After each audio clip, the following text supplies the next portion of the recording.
Every January, we like to start off our new year at Daystar Church with 21 days of prayer and fasting. And it's a wonderful way to just reset your spirit and refocus your life around God's purpose for your life. And so I want to take just a minute to talk about fasting. I was recently just preparing myself for my fast, praying about it, thinking about what do I want my fast to look like, and doing some study. And you can fast a lot of things, electronics, technology, or other things. But in the Bible, we really only read about food fasting.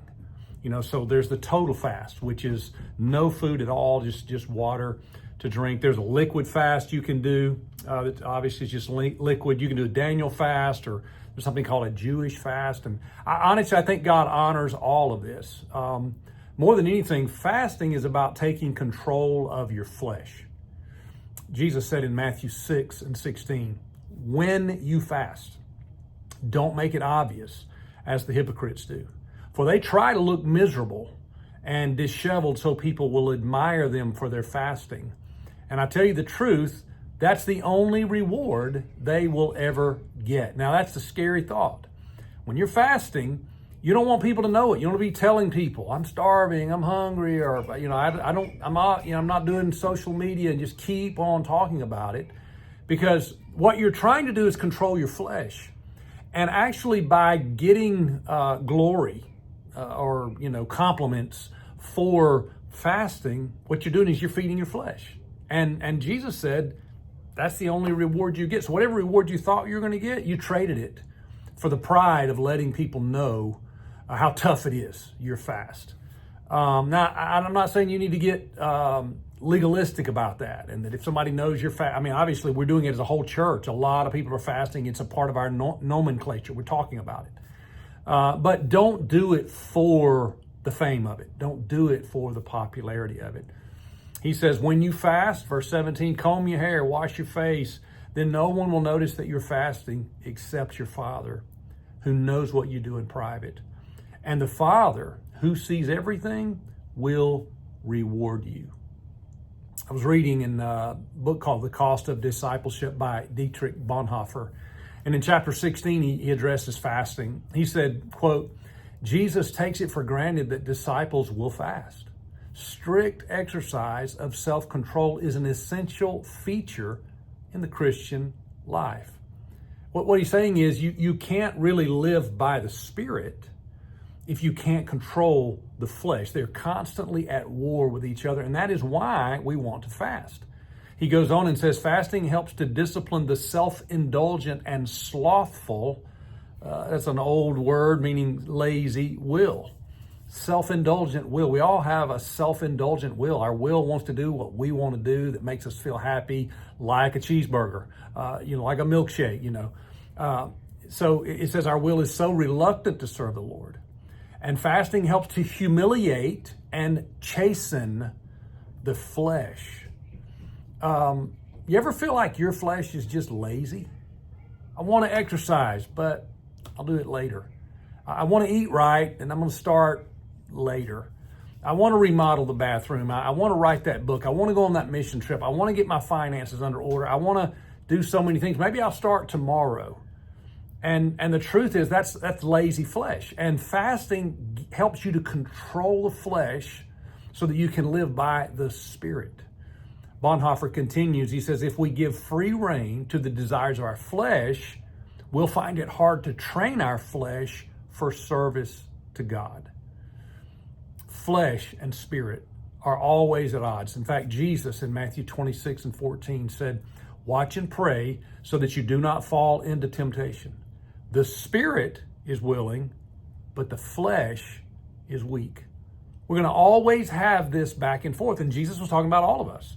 Our spirit is willing. Our spirit's going to walk with God. We're going to be generous, kind, loving. We're going to serve. We're going to sacrifice. That's what our spirit says. Our flesh says, no, I'm not going to forgive that person. I remember what they said to me. No, I'm not going to serve that person. I'd rather take care of myself. I'm not going to give that money to help that cause. I'd rather keep that money. Spirit and flesh. I saw on social media, I saw this meme, this old hound dog with a sad face on it. And underneath it says, when healthy me did the grocery shopping, now fat me wants a snack. That's an example of the spirit and the flesh. My spirit was like, we're going to be healthy, healthy, healthy. Then my flesh is like, I need a snack. Okay.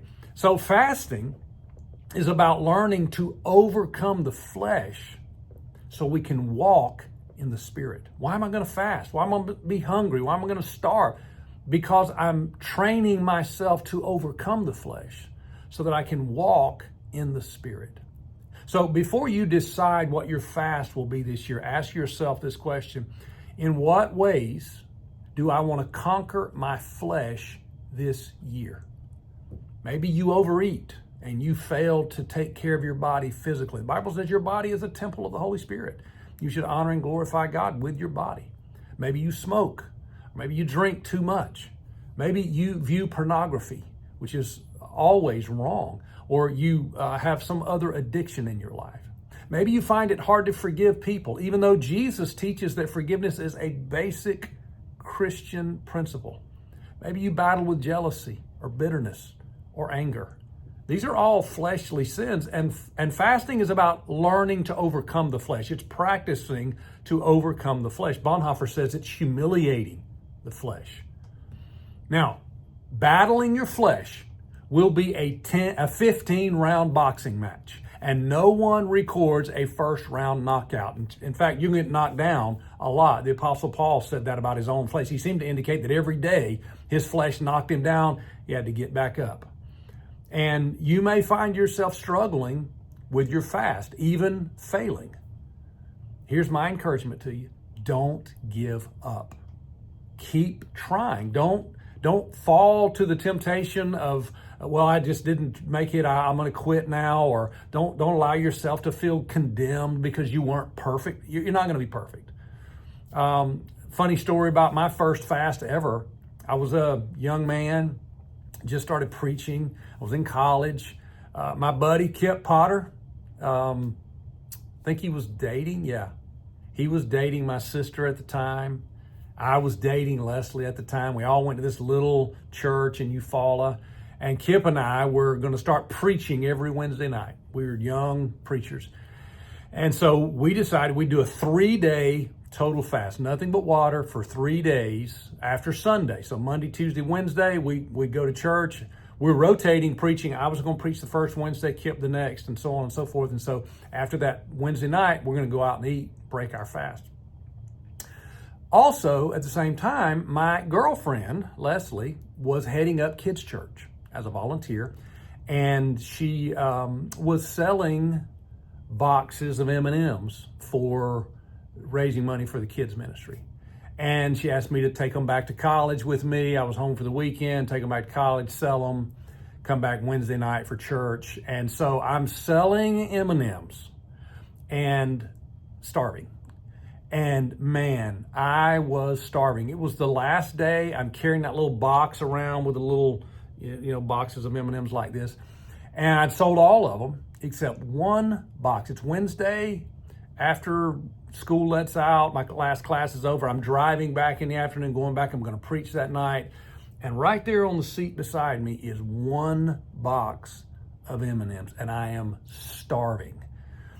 And it was peanut M&Ms. If it had been the plain M&Ms, I know some of you are plain M&M people, and I'm praying for you to meet Jesus in 2025. The peanut M&Ms, that's where it's at. Man, I'm pretty sure at the marriage supper of the Lamb, there's going to be peanut M&Ms. Oh my gosh, it's just sitting there. And I'm driving and I'm looking at those M&Ms. It's just one box. I sold a whole case except one box of peanut M&Ms. I'm starving. And I heard this little voice go, hey, you need a little bit of energy. You're going to be preaching. I mean, you're preaching the gospel. You got to take care of yourself. You got to have something to sustain you. And then I heard that voice say, you sold them all except one box. What's the chances of that? Maybe that was the Lord. Maybe he wanted you to have, and look, it's peanut M&M. That's probably the Lord. He knew you liked them the best. Well, that's all I needed. I devoured that box of peanut M&Ms.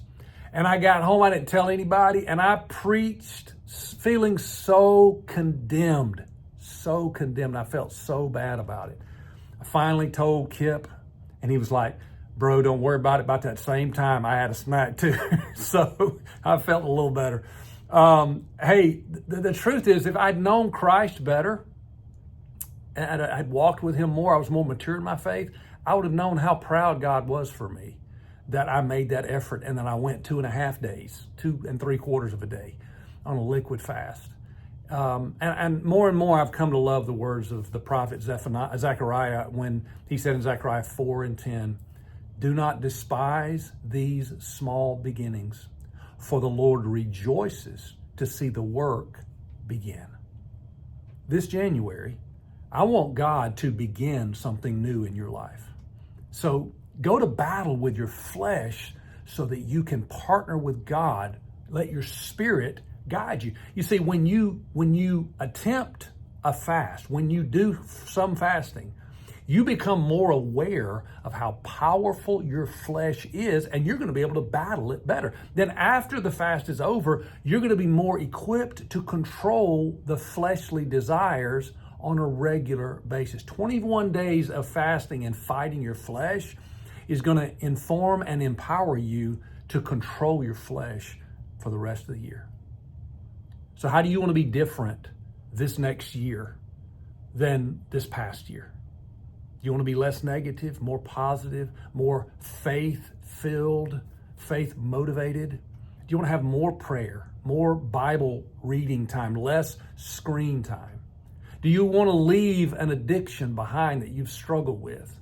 Do you want to find God's will for your relationships?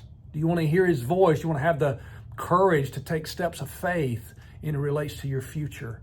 Do you want to overcome bitterness and anger and unforgiveness this year? Well, why don't you put your flesh on notice with a difficult fast this January? Go to battle with your flesh through fasting. 2 things I can assure you of. Number 1, you won't be perfect at it. You won't be perfect. I can assure you of that. Second thing is, you won't regret it. You'll be better for it.